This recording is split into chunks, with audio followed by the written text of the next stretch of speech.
Welcome to Up Your Home Office Game, webinar by me of Half Travel. Everything in this presentation will be provided to you after we get off the webinar today. You'll be able to click everything that's been linked in it.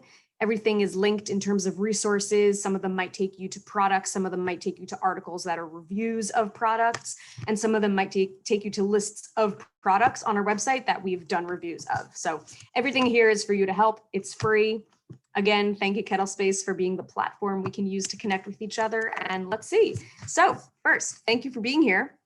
Wanted to know first if you feel like your home office setup is stagnant, something to think about. Are you looking for new equipment, gear, and ideas to add to your home office arsenal, kind of things you have at your disposal to use and switch around? Are you interested in new home office and remote work services that could improve the experience of working at home? We'll go through these. Some of them are subscriptions, some of them are, cloud services. And are you wondering how other professionals are working at home? I certainly am, and I feel like today I've already learned a lot about people around the country and around the world who we're all doing it a bit differently, and we can probably all improve. So in this webinar, we are covering the best home office products categorized by type, the work from home products that will up your home office game immediately, from standing desks to iPad stands. So we're going to talk about some things that are big and small, things that could, ship to you in the mail in 2 days, and some things that might require putting together, but it's all going to depend on what you're ready for. And third, much easier, subscriptions and services to hack working from home like a pro. So let's see. And if anyone has questions at any time, I would encourage you to put them in any available QA box or to chat them to Mac so that he can collect them to ask me at the end. Okay, so a bit about me. I have a diverse background that didn't start at all with remote work. I worked abroad in China in an office from 2010 to 2012. And afterward, I worked for an employer in Midtown Manhattan right until the middle of 2018. So I was trying out KettleSpaces right up until COVID hit. I was trying out one of the spaces in Brooklyn, 2 or 3 or 4 of the spaces in Manhattan, and I was really enjoying myself. And then March 14th came around. So what I do for a living is I'm a blogger and a writer at my brand Half Travel that I run with my husband. So we run a website that started as travel, and originally, we migrated things from travel to work and travel, telling people how they could work remotely while traveling. And since COVID has become a part of our lives, it's now how you can work completely at home using a lot of the same types of skills and a lot of the same types of advice. But we set it up all for working strictly from home. So sometimes we work with brands, creating content in marketing. And then separately, my husband and I also run a photography company where we're doing photography in New York, which slowed down a whole bunch here and there, but it's slowly coming back around here because things are going pretty well. So my work as a blogger mostly is about remote work stuff that you can find on our website. So how to work from home with your partner, something I think I've become an expert in. How to set up a home office in a small apartment, something I can also speak to, and you'll see the same brick wall in this photo that you see behind me. And a few other tips for, if you need to take a short trip for a weekend and need to get some work done, we have lists of what to keep in mind. So I learned a lot about working remotely by working remotely and traveling. And that's how I originally learned that you can be productive outside an office. You can do, multitudes of things when you're outside an office. And some people are more inspired by not being in an office. So I learned a lot about moving around and working. And now, how to move around my apartment and keep working. So just a little bit more background. We did migrate and pivot our content from travel stuff to working at home stuff. And hopefully we'll be able to build out again, working remotely and traveling when borders begin to reopen and the world changes a little bit in the near future. But for now, work from home. Work from home is king. Okay, so we're gonna jump right in. We're starting with different types of work from home products. So everybody open your ears and open your minds. Here are some fresh ideas. This is a short list of work from home products for your desk. So starting simply, a laptop stand, which we'll look at in the next slide, but you can see in the bottom right-hand corner, this is what a laptop stand looks like. So if you use a laptop instead of a desktop computer, this is a tool, or it's a piece of equipment that helps lift up your laptop And then with it, you would use number 2, an external keyboard. So coupled with those is you probably want a wireless mouse. I have one right here. I have a backup right here. And I was using one previously that was even smaller that I used to take when I would have to go on a work trip. And it was about this big, like really tiny mouse. Another recommendation is noise canceling headphones. If I were wearing some right now, I probably wouldn't hear the birds chirping outside my window, but I'll roll with it for now. We're also going to talk about an iPad as a second monitor, which you can see in this photo in the bottom right, set up with a cord right next to the MacBook. That is what an iPad looks like when you use it as a second monitor, kind of to like mirror that setup you may have had in an office sometime a while back. Other bonus items are a Bluetooth speaker, and that could be if you're really like, you know, not keen to have AirPods in your ears for the rest of the day. You can use a speaker that you can bring from room to room. And if you want to see more, the full list is here at this hyperlink, and you're welcome to check it out later. Okay, so just for a second, we're going to focus on an iPad as a second monitor. This is what it looks like, and this is a little teeny iPad stand. So even if you don't have an iPad, I think other types of tablets might work for this type of setup, but the bottom line is you can set up an iPad as a mini second monitor, just like you'd have in your office. And Victor was saying he works with even 2 and 3 external monitors. So this is an idea for people who haven't considered it before. And if you're, you know, if you want to work in the kitchen for a day and you don't want to move your huge monitors, an iPad can kind of get you the same feel. There are more suggestions about little iPad stands at this link you can check out later. Okay, now we're focusing on the laptop stand and keyboard dual setup. So let's take a look on what that can be like. A laptop stand is something, I'm really wondering if people have heard of this, but I hadn't seen one until my husband got one. And the leading brand of them is called the Roost, R-O-O-S-T, Roost. They're the leading brand of laptop stand. What's cool about it is it folds up like an accordion, and you could even put it in a duffel bag to take away for a weekend if you were taking just like a long weekend and you needed to get some work done with your laptop. And it weighs about nothing. So a laptop stand raises your laptop to eye level. And once your laptop keyboard is raised, you need a separate keyboard, or else you'd be typing like that. And it's not conducive to being comfortable. So there are laptop stands for every budget. The Roost comes at a selective price point, but we do recommend one that's a little more budget friendly at this link. And then for external keyboards, you could get a wireless one, you could get a Bluetooth one. You get to pick in terms of key height, sound, and size. So what we have pictured here is the Apple Magic Keyboard, which is super flat. And it's almost silent in that when you type the keys, you can't really hear them. But some people prefer the big, like, clacky key sound. So again, there's an external keyboard for every look and feel. All right, talking about desk chair combos. So this rings a bit true for me because when we didn't know how long COVID would last, or if people would go back to the office by July, which seems like a big joke now, my husband got a desk chair. He actually got it on March 9th when his office said they would be closing. He ran to IKEA to get a chair, and then IKEA closed 3 days later. And we got this little desk, and I was working at the table because I said, oh, this won't last too long. I said like maybe 4 weeks, right? So I was working at the dining room table, didn't last long because he insisted we both needed desk chairs and we both needed desks. So we have changed things around here. Now we have a big home office. But if you haven't invested in a desk and an ergonomic chair yet, the dining room table and chair won't cut it. It won't cut it for your back. It won't cut it for a specific height that you need really to like be productive and feel like you're at a desk. And you probably want to keep the dining room table clear for dining. So we recommend a few types of desks and writing tables, which is kind of like saying like a petite desk, with what I have, so it fits in a corner. And I like it because it doesn't like scream that it's like a big corporate desk. It's kind of like a piece of furniture that goes in with the aesthetic we already had in the room. Ergonomic chairs come in many sizes, as everybody knows. But what I didn't want was I didn't want a chair that was like a big black mesh chair with like a headrest and armrests. I wanted something that fit in with the rest of my home. So the chair you see in the photo is the one that I'm sitting in right now. There it is. Okay, so in addition to desks, we do recommend some types of standing desks in this article. And my husband is currently using one that he is sitting at, but from time to time, he will stand with what's called a standing mat. And he'll stand on like a squishy mat and he'll raise the desk up, and sometimes he'll take meetings in standing position.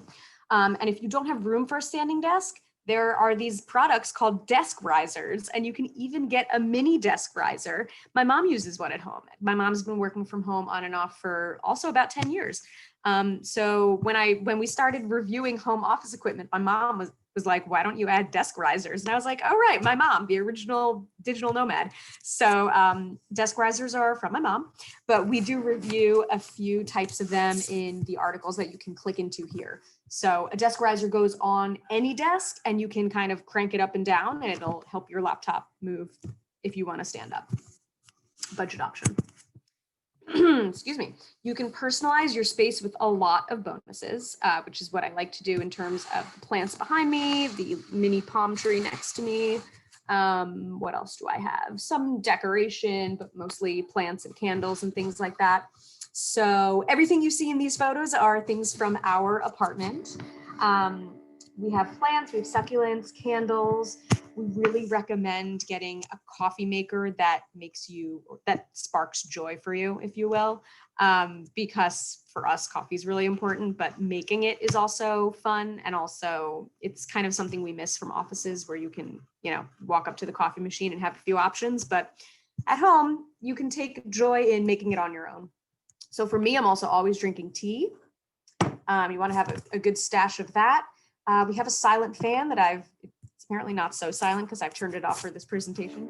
And a Bluetooth speaker is something I recommended before, just so you can, if you decide to go work in the kitchen, you can bring a speaker with you and keep playing the same kind of jazzy soundtrack if you're into that. Extension cords for making sure everything is charged safely, not causing any fires. And lastly, let's see, you can feel free to continue evaluating your space, and you can always come back to these tips. So what about helpful work from home services and subscriptions? Many people don't know that the following items exist, so we're about to see what's out there. Okay, so here's some work from home tools for the remote worker in 2020. We have reviewed a bunch of these. We can speak to using a bunch of these, and I'm going to go into detail in the next few slides about Crisp, Dropbox, 1Password, Backblaze, and 2 different types of VPNs. So, has anyone heard about any of these? By raise of hands? Yeah, some. Okay, some. Yeah, sometimes it's good to have a refresher on what the most current offerings are. So Crisp is a new type of app that blocks out background noises for you and the person on the other end of your call. We've already talked today about fan noise, bird noise, lawnmowers, construction, dogs. We haven't talked about children yet, but children exist at home. This is great if you're in a noisy place or if you have a call every day when the construction next door tends to begin, things like that. So Crisp works with Zoom, Google Hangouts, Skype, and a selection of other apps. It's great to use if you have an interview, but you're not home, or if your home isn't quiet at the moment. For example, a lot of New York City apartments in the winter have really noisy heat because of the steam.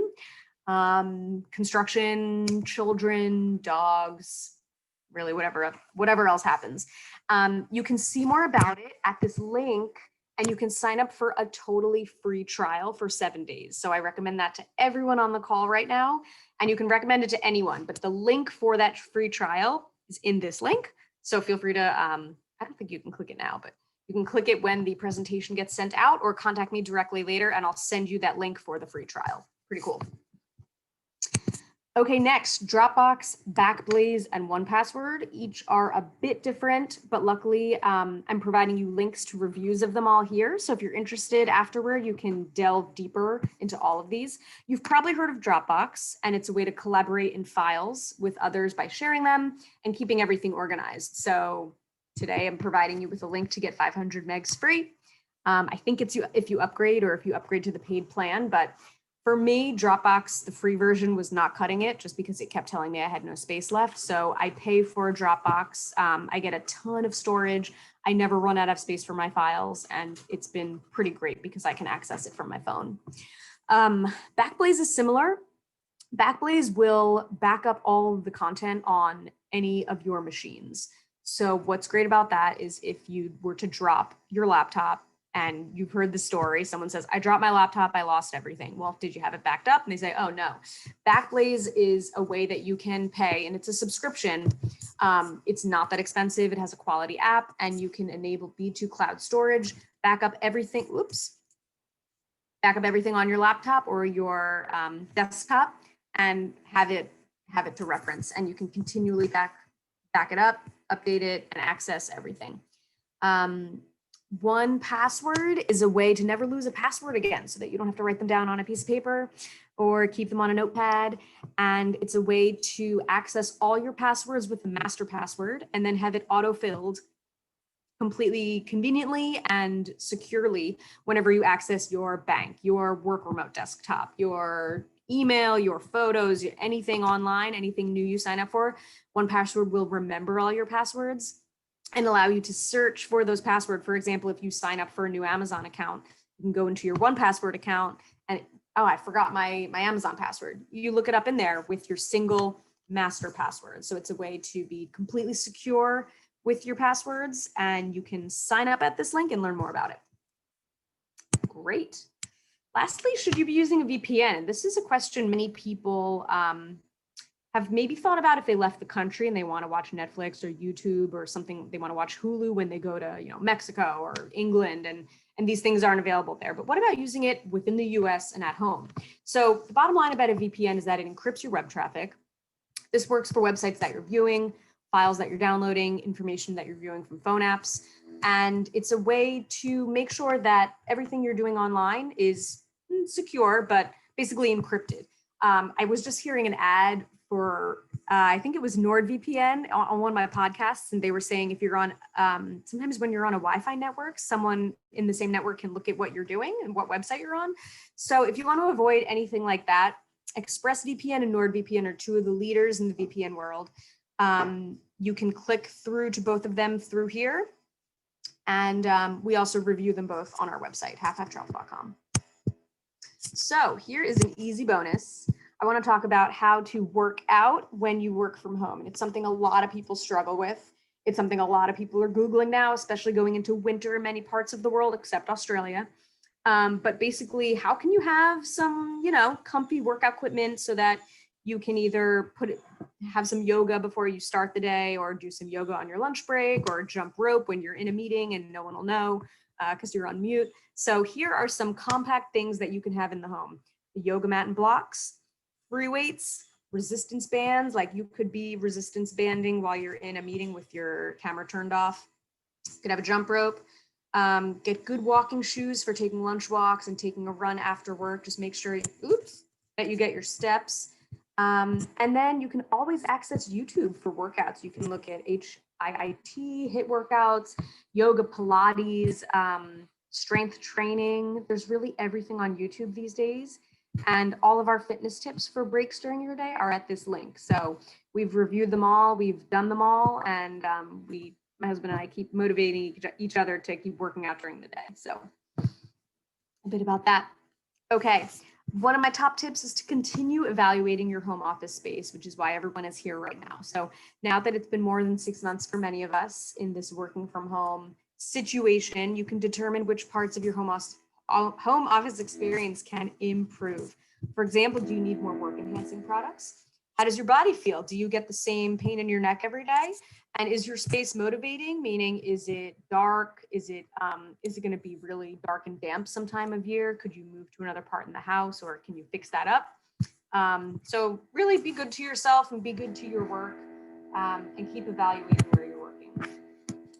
So you're almost at the end, but for more of my remote work resources, you can access everything at our website. So half-travel.com/remote work. If you can remember half-travel.com, it's easy on the homepage. Either you can go to the top menu and it says remote work, or we have some of our best-selling articles on the homepage. We also share articles and content daily on Instagram and Facebook.